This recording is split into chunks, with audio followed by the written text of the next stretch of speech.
Hello, magandang umaga mga ka-farmland. Nandito ako sa property located po sa Paete, Laguna. Ito po ay upland ng Paete kung saan nagde-develop po ng mga windmill project. Ang property ay along cemented road. So yan po yung daan. Meron din po ditong nasakop. Yan sa may bunga. Diretso po dun sa may mga bunga doon, puno ng bunga. Papunta po dito.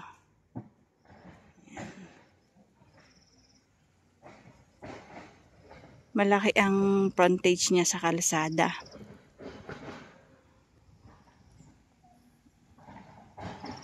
Ito po ay from doon sa main road, papunta doon sa, papasok dito sa property ay 900 meters po.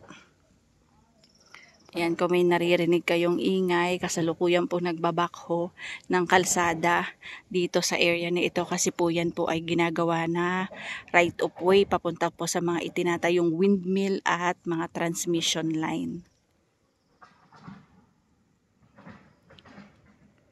So ito po yung boundaryhan ng property, ang kabila po iba na may-ari. Ang mangyayari po pag ganun po ang property. So tayo po, papunta po tayo dun sa malapit sa may bahay. At dun po sa may area ng bahay, yun po ay may bakod. Yan. Kasama pa po sa property yan, nanggigilid. So may part po ng property na nadaanan po ng kalsada. And then kasama pa po yan, yung area na yan.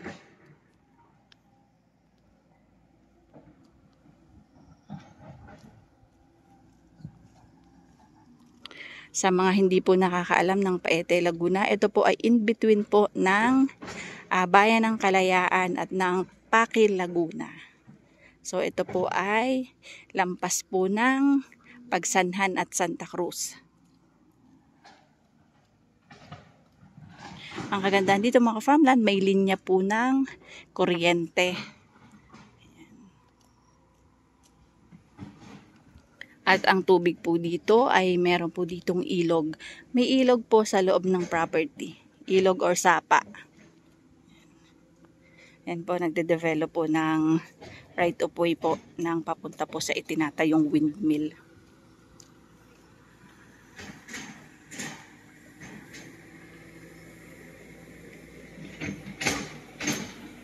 Sa part dito medyo masukal kaya mataas pa sa akin, hindi ko yan mapapasok. So doon tayo sa may bako dahil yun po ay bahagya lang yung kanyang mga damo. Ayan, sako pa po yan ng property at nandito po yung ilog or sapa. Ito po ay may mga fruit bearing at meron po mga niyog.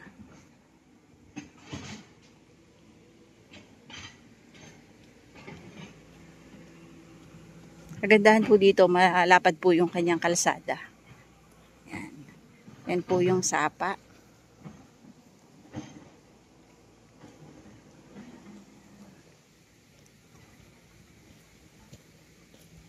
Estimated po, nasa 120 meters po yung frontage niya sa kalsada. So, kabilaan po. Kasi yan, sakop pa po yan ng property. At yung sa area dito, kung saan po nandun yung kanilang tinutuluyang bahay, meron pong bakod, binabakuran ng pader. So, hindi na nga lang po na ituloy kasi nag-decide po sila na ipagbili na lang po ang property dahil hindi na po nila napupuntahan.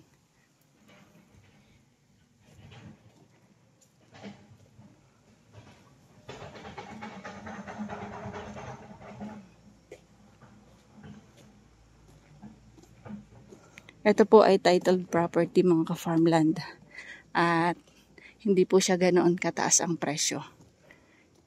Ayan po, may linya po ng kuryente. At ang kagandahan po, may kuryente na po dito sa bahay. Ito ay 18,000 square meter more or less. Kasama pa po yung area na ito.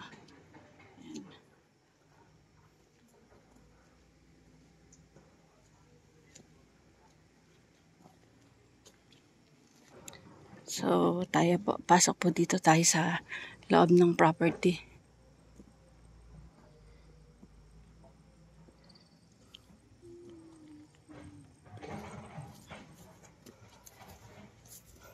Yan, kamag-anak po yan ng may-ari.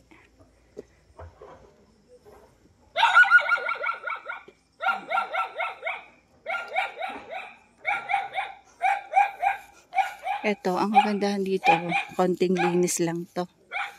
Yan.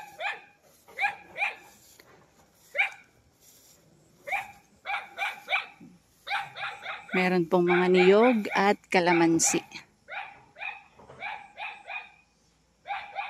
Ayan na po, linya ng kuryente.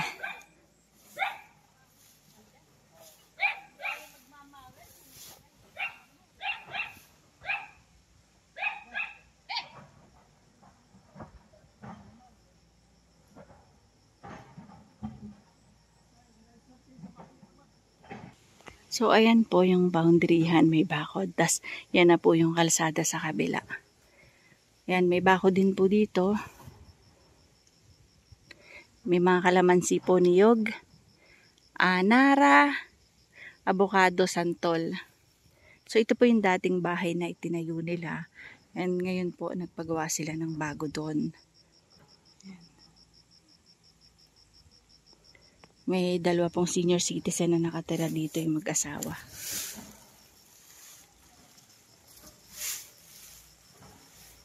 Hindi po mamawer kasi ang panahon po dito sa amin ulan ng ulan. So, ang bilis pong tumubo ng damo. Kung titingnan po, yung damo mababa lang pero hindi. Dahil si Ka-Farmland TV ay isang maliit na tao, hanggang bewang ko pa lang sukal. Pero ang nakakatawa mga farmland, yan, ganyan lang siya, yung mga pakain sa kalabaw, sa kambing. So, mabilis lang siyang i-mower. Unlike po noong ibang mga puno na mahirap pong linisin. Yan. Yan po, mga nara po yan. Tapos, nandun po yung ilog sa ibaba. So, pupuntahan po natin yun. Tingnan ko lang po kung kaya ko kayong madala dito sa area dito sa kabila.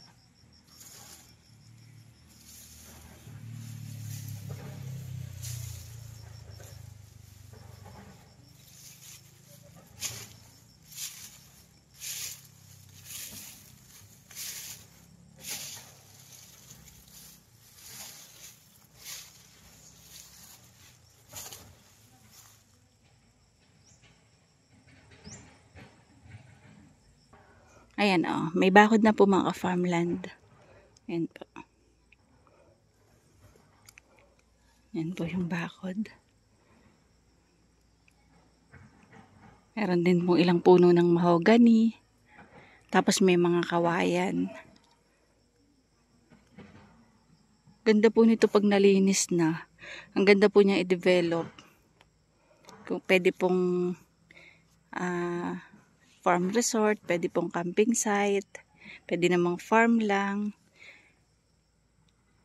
Kasi kung iti-develop po siya as camping site, meron pong part na pwede pong gawing parking area. Kasi yan pong tapat, kumbaga nahati nga po ng kalsada, yun po pwede pong gawing parking yun.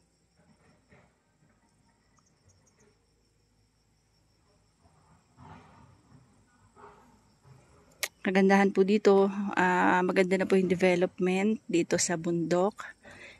Yung pong mga liblib na lugar nagkakaroon na po ng kalsada. And then, para po sa mga nagtatanong kung safe naman po ba dito, safe naman po ditong tumira. So, meron na din po kami mga kliyente na dito nga din po nakabili at dito na din po naninirahan. At sa mga nagtatanong po ng fault line, ang West Valley Point po ay hanggang Calamba, Laguna. So kami po ay mga ilang oras pong biyahe ng Calamba. Ito po ay 2 to 3 hours drive from Manila po.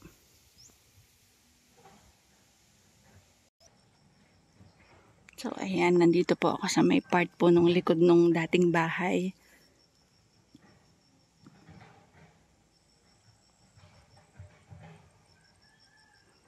Napapakinabangan na naman po yung mga buko dito. Yun nga lang, Kung gusto nyo pong magtanim pa, pwede naman kasi malawak pa po yung area na pwede nyo pong taniman ng iba pa pong fruit bearing. Ang kagandahan dito mga ka-farmland, ang presyo po nito, seller's price po ay 350 pesos per square meter po. Naka-fix po yung may-ari. Pero lagi ko nga pong sinasabi sa mga client po, pwede naman po kayong makipag-usap sa may-ari ng lupa. Kasi kami po naman sumusunod lang sa presyo nila. Pero ito po ay mababang presyo na po para sa tabi po ng cemented road. Yan po yung mga avocado, langka at santol.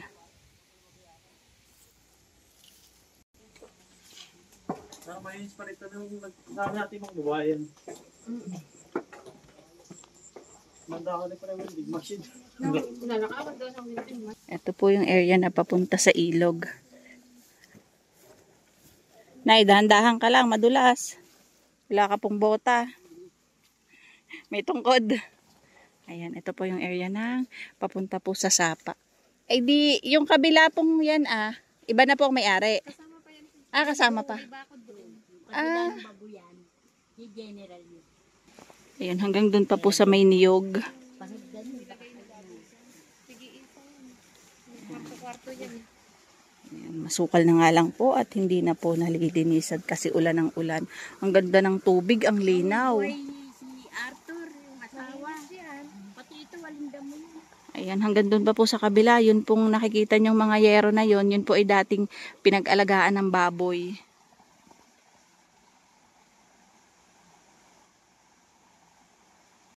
Yan o, may kawayan na din, libre na po sa pagtatayo ng kubo.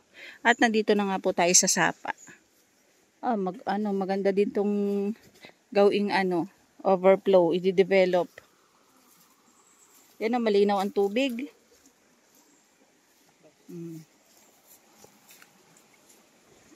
Kung gusto pong i-develop yan, lalagyan lang po ng sasalaan lang, haharangan. Pwede ng swimming pool, pwede ng parentahan. Yan, ito. Ang ilog po ay ayan, namabaybay po. Ang kagandahan sa property ay napagitnaan ng sapa or sapa lang pala. Hindi naman kasi ganun kalaki. Yan, o. Yan. Hanggang dun pa, padiretso, sakop pa ito.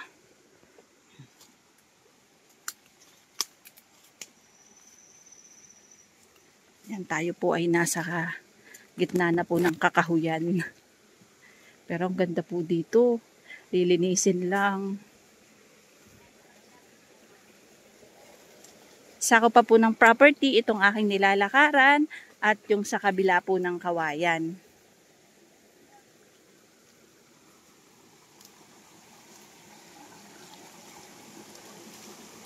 Ayan po.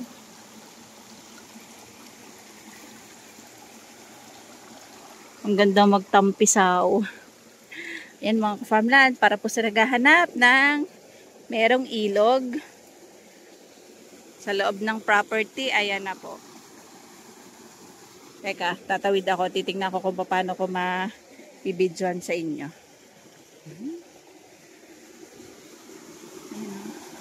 Hanggang dun pa po yung property. So talagang ito po ay nasa loob.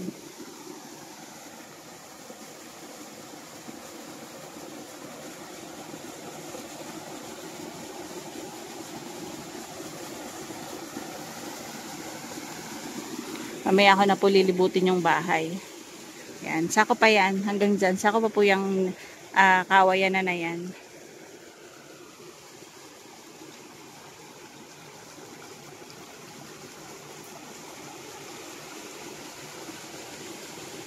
Nandito na po kami sa kabilang part ng property. Hayaan mo na, Nay. Okay lang. Kami na may nakabota. Huwag mo nang intindihin yung sukal na yan. Ikaw po, tumingin ka po sa dinadaanan mo at baka mamaya may kaibigan tayo dyan.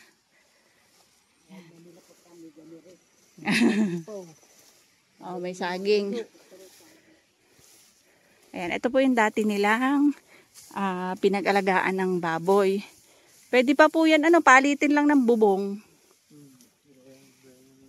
Oo, okay pa yung pag gusto pa nila mag-alaga, po. Ginana ko na nga yero. Ano ba yan? Ay, yung nandun. Hanggang saan po dito ang ano na? May bako din ito. Ayan, so mga ka-farmland, may bako din po pala ito doon. Yung po bang mga niyog na yan ay sako pa? Ito, sakop yan. Ayan, pero yung kabila po hindi na. Pero may ano yan doon. May bakod. Ito daw po ay may bakod na barbed wire doon. Ito yung Ano po yan? ng babuyan. Sa tubig. Sa tubig? Oo.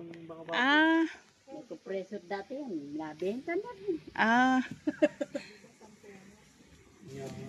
Ayan, ito po yung ano. Ito po yung dating piggery nila. Pwede pa po itong ano gamitin kung sakali pong gusto pong mag-alaga pa ng baboy. Papalitan lang po ang mga ano, ang mga bubong.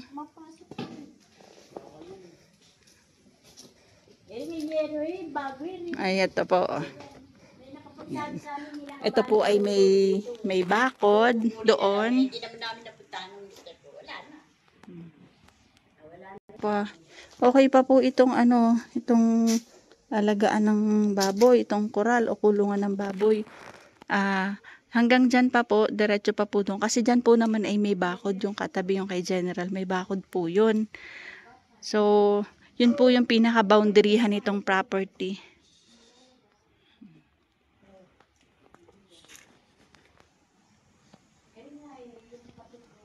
Ayan, ito po yung area po para sa mga patiner. Tapos yung kabilang pitak po, parang 5 din yun. Para po sa mga inahin yun. Hawla, may hawla yan. Ayan, ito. Ano lang po, kailangan lang pong i-renovate po ang bubong. Kasi inanay na, atas nabulok na. So, ang reason po nito kasi ay namatay na po yung lalaki, yung asawa. So, hindi na po kayang i-manage po ng babae, kaya nag-decide na ipagbili. At ang kagandahan po nito ay waiting na lang po ma-release yung title sa pangalan ng anak na po. Inilipat na po sa pangalan ng anak niya.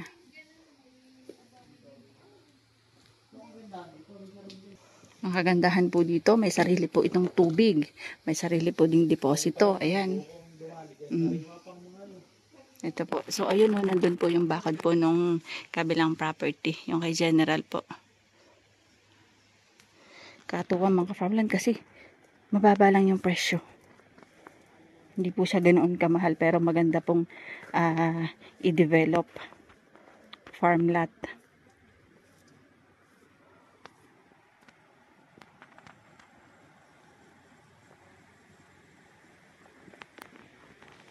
Hanggang dyan po sa dalawang buko. Tapos yung kabila pong buko, iba na po yung may-ari.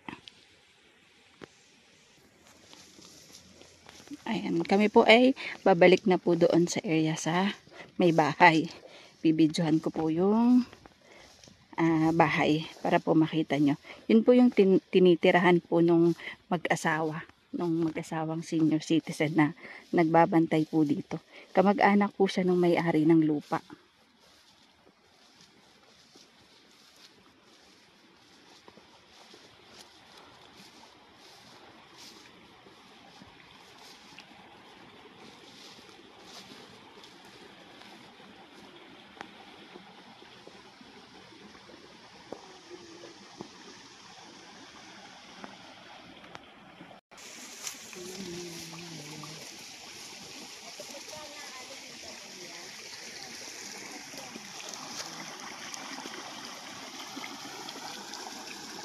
Ayan mga ka-farmland, ito naman po ay aayusin lang po yung tulay. Ayan. Kung gusto nyo mong mapalapad yan. And kung gusto nyo pong mapalaki yung tubig, kailangan lang pong ipunan or salaan or harangan para maging swimming pool. So ayan po yung mga puno dito. Kakanti lang po yung mga fruit bearing. Ang nandito lang po is ito, rambutan. May isang malaking puno ng rambutan. Tapos mga langka, kalamansi, niyog, abukado.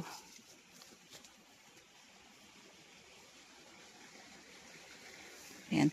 Flat and slope po ang property at yung papunta po dito sa may ilog. Para po sa mga client na naghahanap na gusto nilang i-develop na maging camping site or farm resort. Isa to sa maganda para sa inyo kasi tabi po siya ng kalsada, ng cemented road.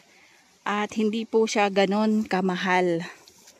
350 pesos lang po ang benta ng may-ari. Yun po ay seller's price. Try na lang po natin makipag-negotiate kung papayag na mabawasan pa yung presyo.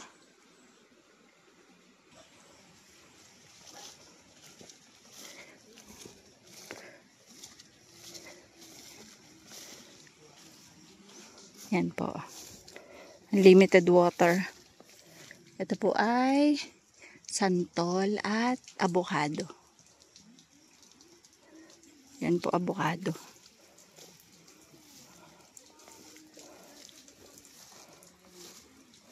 Ang tubig galing sa bukal.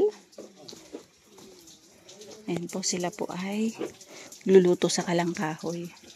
Tapos ayan, unlimited ang kanilang tubig kasi galing po sa bukal. May CR din po. Ayan. Ito po yung loob ng bahay. Tinutuluyan po ng mag-asawa.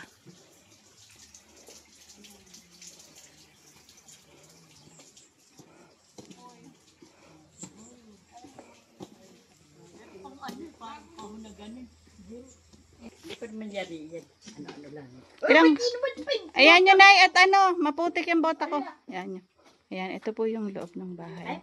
Oh, may malaking TVC nanay. Walang ano yan eh, ganyan na dyan kami natutulog. Inaayos pa. Walang ulak yung kabila. May isang kwarto. Ayan. Ito po ay 2 kwarto.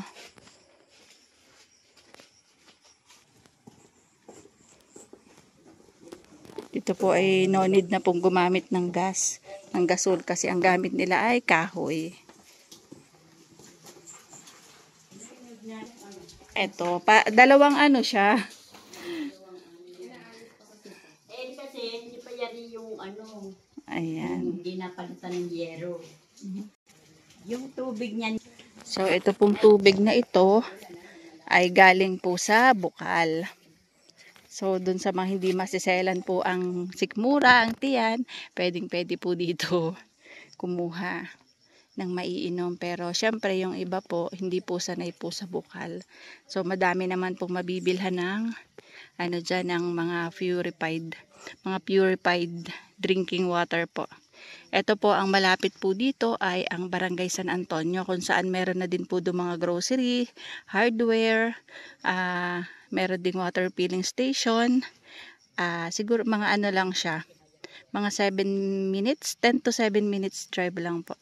And then pag naman po sa bayan ng Paete, Laguna, estimated po mga 15 minutes drive po papunta po sa bayan ng Paete, Laguna. Yan. Estimated mga 10 kilometers from highway. Inuulit ko mga farmland, ito po ay 18,000 square meter. May ilog sa gitna. May ilog sa loob ng property. At ito po ay may mga fruit berry, may mga niyog. Along Barangay Cemented Road, may linya ng kuryente, may linya ng tubig. Sa ngayon po ay wala pa pong signal ang cellphone dito at ongoing pa po yung pagtatayo ng mga linya or ng mga site dito sa may property. 350 pesos po per square meter, titled property. Paano mga farmland? Bye bye po. See you for the next videos.